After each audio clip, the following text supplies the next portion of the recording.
morceau de l'eau.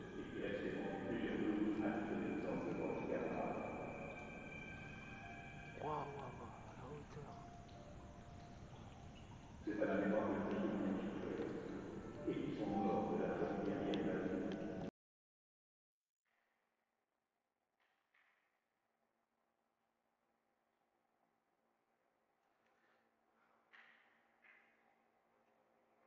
Tu pouvais attendre, Kate.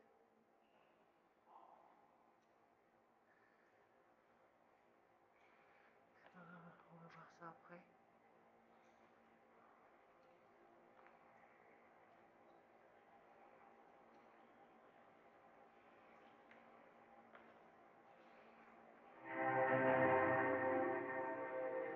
De tout temps, l'homme a rêvé d'explorer l'espace. Icare, Léonard de Vinci, Jules Verne. À la fin du siècle dernier, Tchaïkovski, rêveur du génial, a déterminé les conditions nécessaires au vol dans l'espace. Carburant et courant liquide, conditions de combustion, pressurisation des cabines, utilisation de fusées à plusieurs étages. 1926.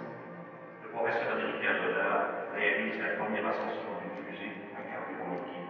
1927. Hermann Göring crée l'association pour les voyages dans l'espace à laquelle adhèrent de nombreux techniciens civils allemands. En 1930, Werner von Braun entre à son tour dans cette association. 1933. Hitler prend le pouvoir. L'ingénieur militaire Nordberger voit dans les fusées un moderne technique du traité de Versailles qui, tel le réarmement de la Allemagne. Les perspectives de cette nouvelle arme permettent le déblocage d'importants crédits. Après la réussite de plusieurs lancements de petites fusées, appelés agrégats 1, 2 et 3, dans la banlieue de Berlin, il est décidé de créer un important centre de recherche spatiale. La perspective sur la mer Baltique est retenue à cause de son isolement et des possibilités d'une ligne de tir en zone non contrôlée par les airs. Après plusieurs essais infructueux, le 3 octobre 1942 a lieu le premier tir réussi.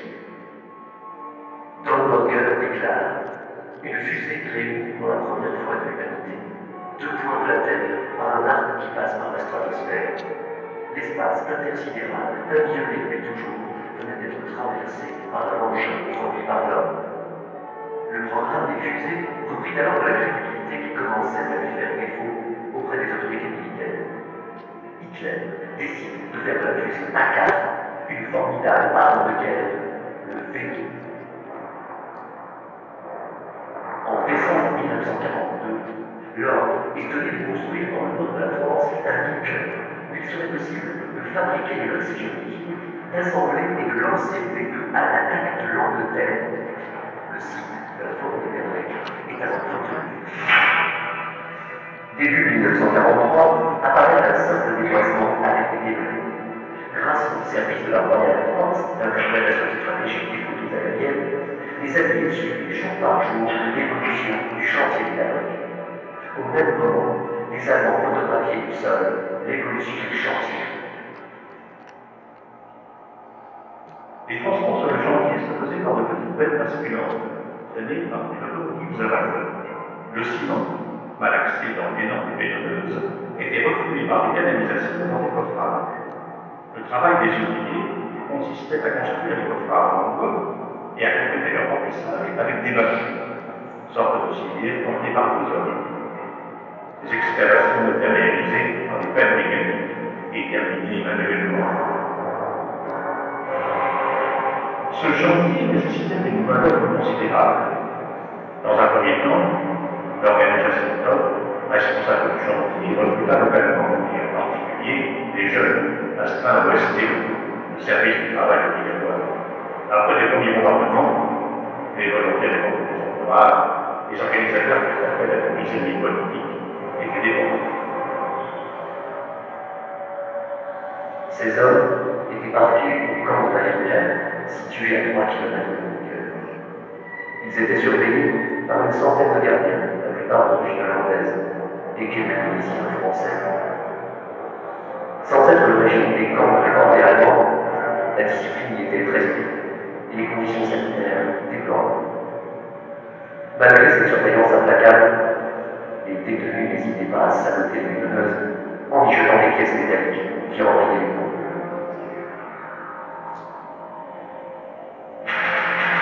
Les PE, qui devaient être lancés éternels, étaient fabriqués dans une usine souterraine à l'abri des bombardements ennemis. Ces ateliers étaient aménagés dans une ancienne carrière de schiste, près de Lorenzon, dans l'Allemagne du Sud. Pour construire les PE, il fallait agrandir certaines galeries. Et c'est pour ce travail annuel harassant que les autorités firent appel à l'abatteur Marmont et Marchand, des camps de déportés voisins, tels que Buchenwald. Mais si les conditions de détention dans ces divers camps étaient aussi inhumaines que répugnantes, à ce que de l'oratoire des paroles s'ajoutait le fait de travailler et de vivre dans des galeries humides, dans une saleté et un manque d'hygiène inexpliqué. Le taux de mortalité était considérable. Sur 60 000 détenus, 20 000 sont portés stables, à tel point que le général SS Campbell, qui supervisait la fabrication et le lancement des véhicules, fit installer à Domarven un four crématoire dont il était l'inventeur. Le camp de Dora fut surnommé le camp de la mort. Devant le nombre croissant de véhicules qui échouaient, pour des raisons plus ou moins techniques insuffisantes, les promoteurs de véhicules camouflèrent ces échecs en les imputant aux actes de sabotage éventuels. Aussi, tout devint prétexte pour prendre à l'importance ou au prénom des tunnels, ces malheureux qu'on va une lettre de philosophie et qui restaient pendant plusieurs jours à titre d'exemple pour leurs camarades.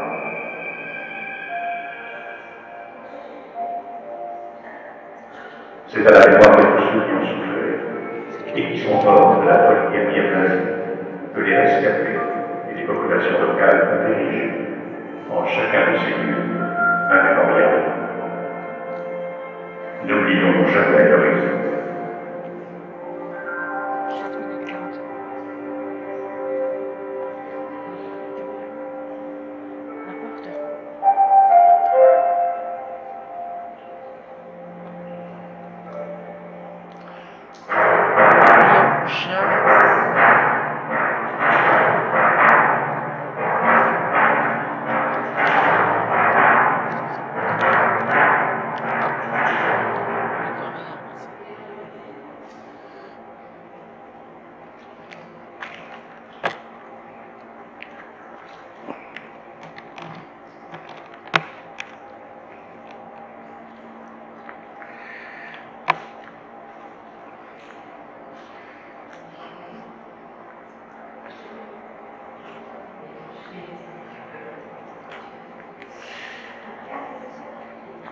Voilà la différence entre le V1, le V2 et le V3.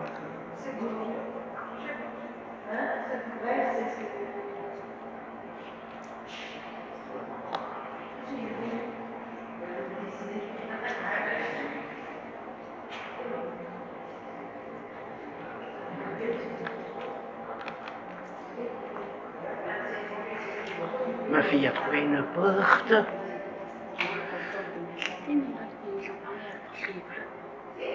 Ah mince, c'est dommage. Ah ouais. Ouais, mais tu sais, au fil du temps, peut-être qu'avant, ouais, tu pouvais visiter. Mais là. Hein?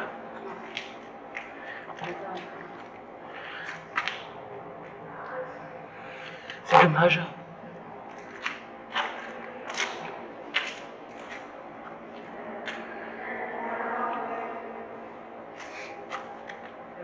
Je suis obligé de faire attention parce qu'il y a du monde.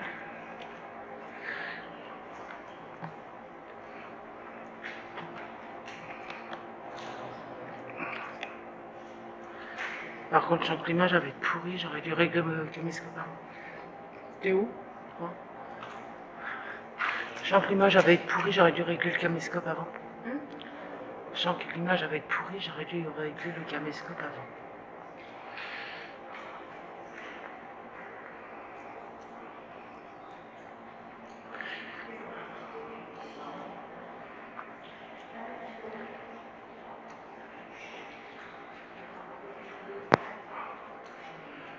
La bombe Disney fut inventée par le capitaine Terrell de la Royal Navy, destinée à l'attaque à l'ouvrage fortement bétonné.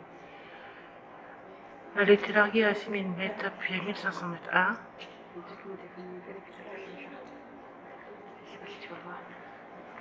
il y a des gens pas trop bizarres. tu vois les visages.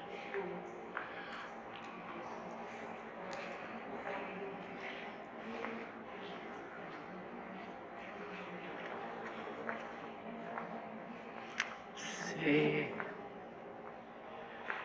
Hein? Il y avait de la brume. Et j'ai eu cette impression-là quand on est rentré tout à l'heure. Oui. Toi aussi? C'est bizarre. J'arrive de pas faire tomber Ouais.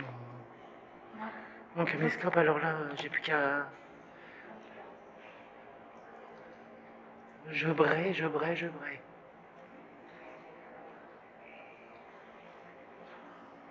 Ah, c'est dommage, on peut pas accéder à la Chevrolet.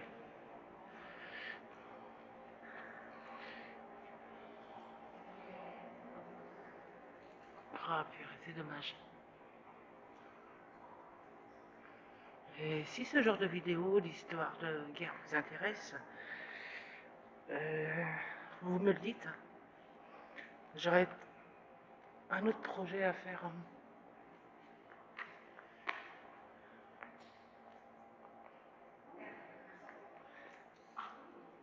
Et c'est quand même pas mal. Bon, j'ai perdu ma fille. Ah non, j'ai retrouvé ma fille. Donc, bah, je vais vous reprendre encore. Après, je dis que je vais les reprendre après. Je coupe. On va à la partie 6.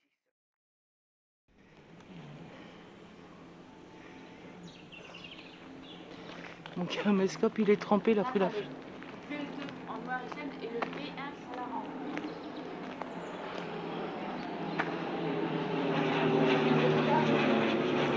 Et c'est un V3 qui passe.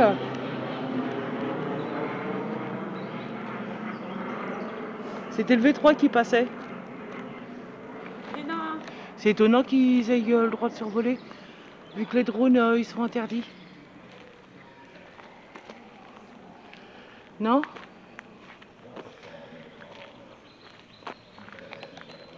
Ah, c'est encore une plaque. Ah, j'ai mon écran, il est trempé, moi. Il y a quoi? Encore une plaque.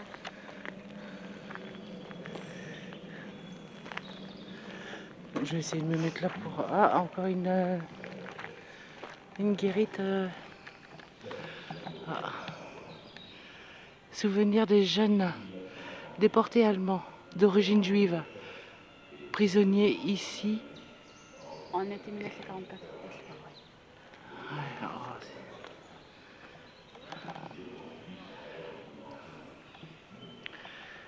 ma fille, elle prend des photos, j'espère que ça pourra le faire.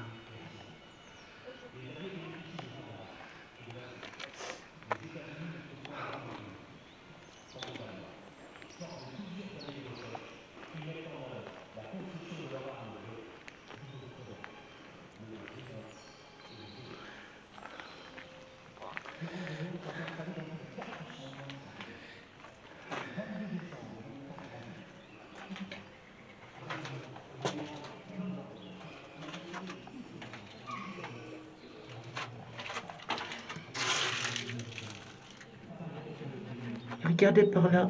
Hop. Guérite de garde. Je sais pas si vous allez voir grand chose, je pense pas.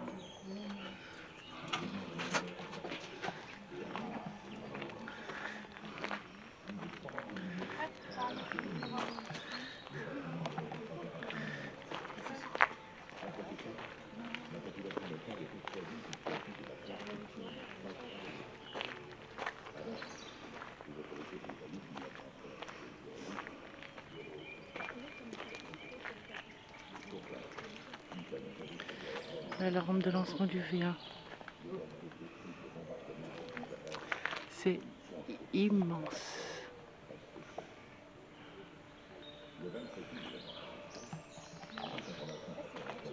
Il y a le banc là. Il y a le banc.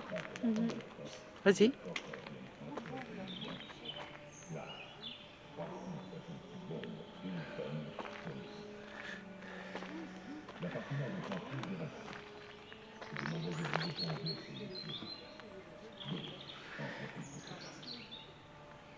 Bah alors? Tu vas pas?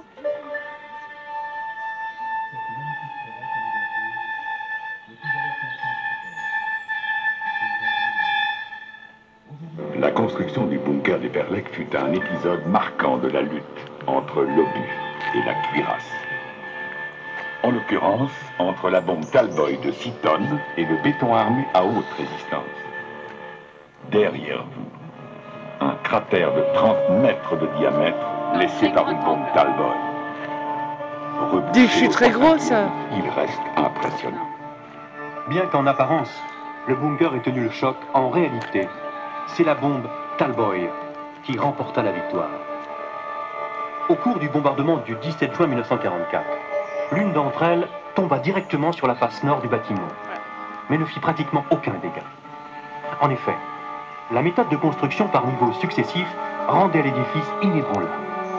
Par contre, l'onde de choc d'une bombe Talboy tombée à 27 mètres de la face sud du bunker provoqua un mini tremblement de terre, à tel point que les techniciens allemands renoncèrent au montage des compresseurs Elan. Ils estimèrent que ces compresseurs, à très haute pression, risquaient d'exploser lors de tels ébranlements. C'est pourquoi le 19 juillet 1944, les Allemands décidèrent d'évacuer les 3 groupes compresseurs déjà sur place et de renoncer définitivement à l'utilisation du bunker d'Eperlek. Ainsi prenait fin l'histoire de ce fabuleux monstre de béton, témoin pour l'éternité de la folie des hommes. Sur le mur sud, une plaque commémorative nous rappelle que 5 juifs allemands reposent encore ici.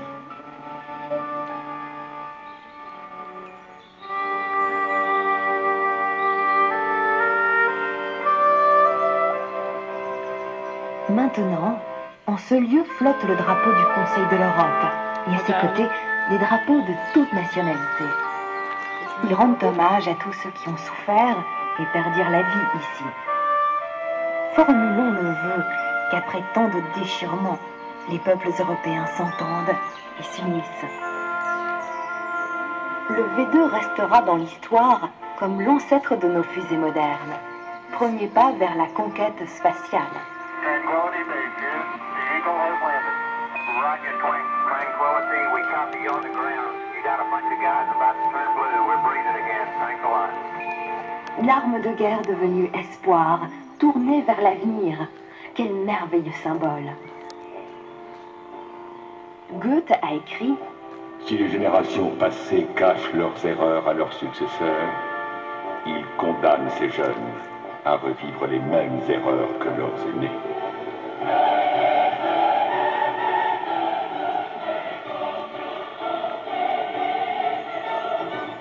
De retour dans le présent, nous espérons que vous n'oublierez jamais ce voyage dans le passé que nous venons de vivre ensemble. Merci de votre visite. Toute l'équipe du bunker d'Eperlek vous invite à signer son livre d'or à l'accueil.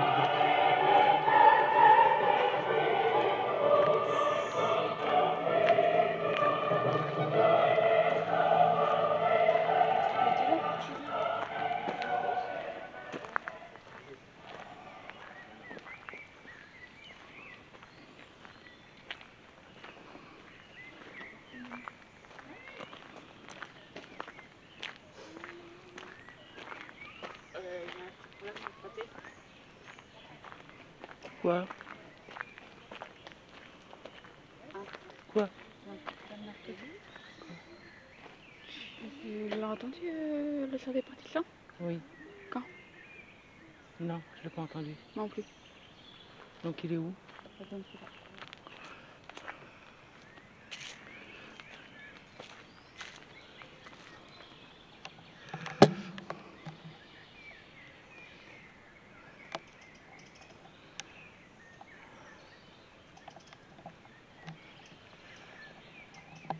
Donc bah voilà les amis, je pense que ma vidéo va se terminer là-dessus. Pour ma part, ça a été une visite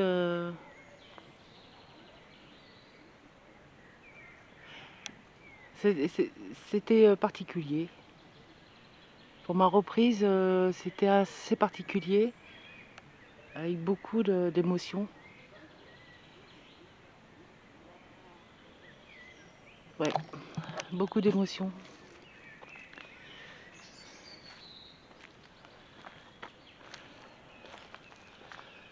Ne nous battons plus, aimons-nous les uns les autres.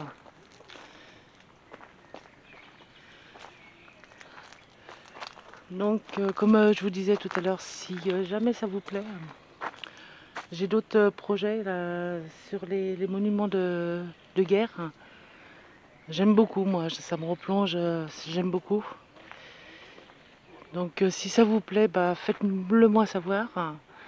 Et j'envisagerai avec ma fille de faire ce petit voyage avec grand plaisir. Sinon, je vous remercie d'être toujours présent sur ma chaîne, malgré ma longue absence. Car j'étais en panne de voiture. Depuis le mois de janvier, j'étais en panne de voiture. Ça a été très dur pour nous. Et là, j'ai réussi à pouvoir me déplacer, moyennant une location de voiture pour le week-end.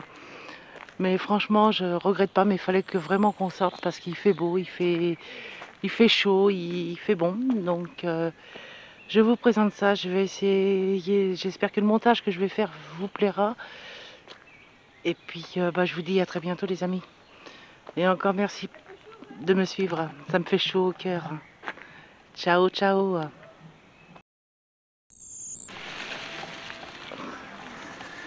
Ouais, ma vidéo sera en plusieurs fois, donc Il y a une hauteur au niveau du canon. c'est le canon suédois.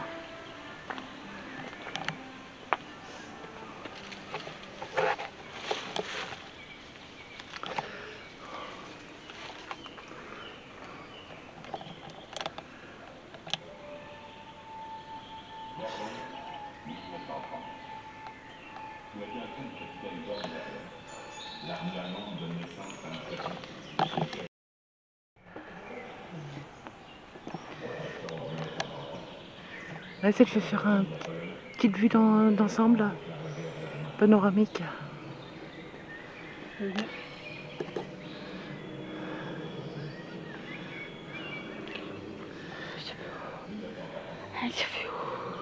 J'en fais pas haut.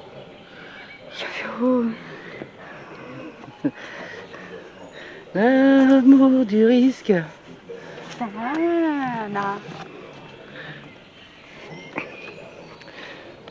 va falloir vraiment que je m'achète des chaussures de marche. Ouais. Déjà pour les urbex, ça serait vachement mieux. Oui. J'irai voir à Decathlon, sans faire de pub.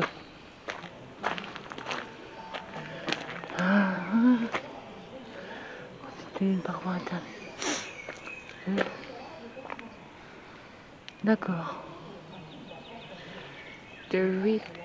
D'accord. Tu sais qu'à l'époque, ils avaient des idées quand même. Hein. Et à notre époque maintenant, eh bien, on les utilise. Hein. C'est une casserole. Ça n'a pas de son. C'est un casque.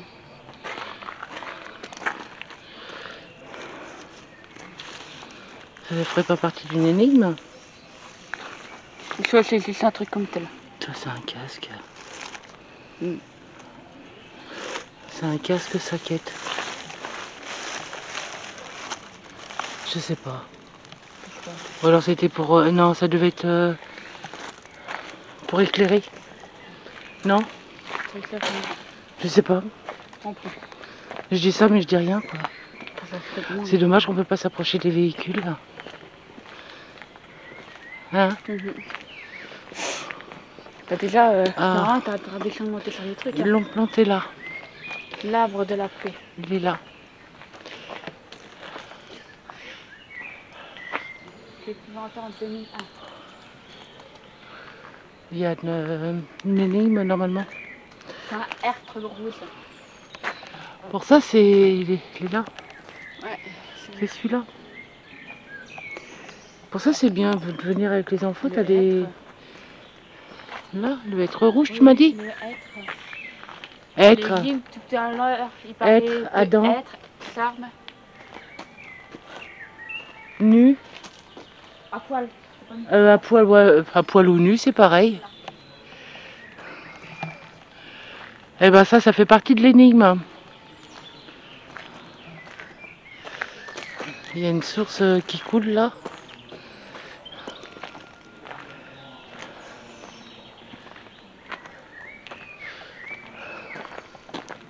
Derrière toi aussi, Kate. Par contre...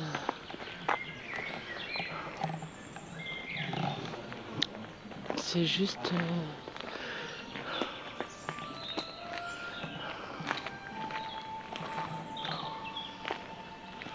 il y a des... C'était des goudieurs.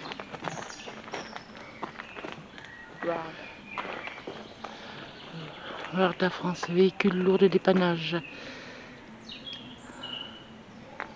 Ouais, c'est ça qu'il nous faudrait pour changer l'embrayage de l'Opel.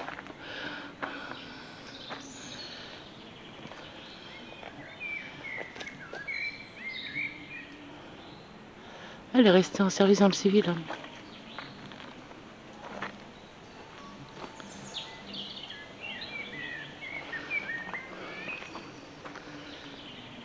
D'accord.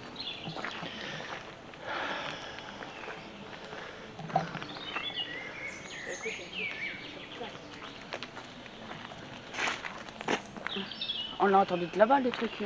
Ça tourne. On n'a pas vu le truc jaune. Non. On va repasser par là.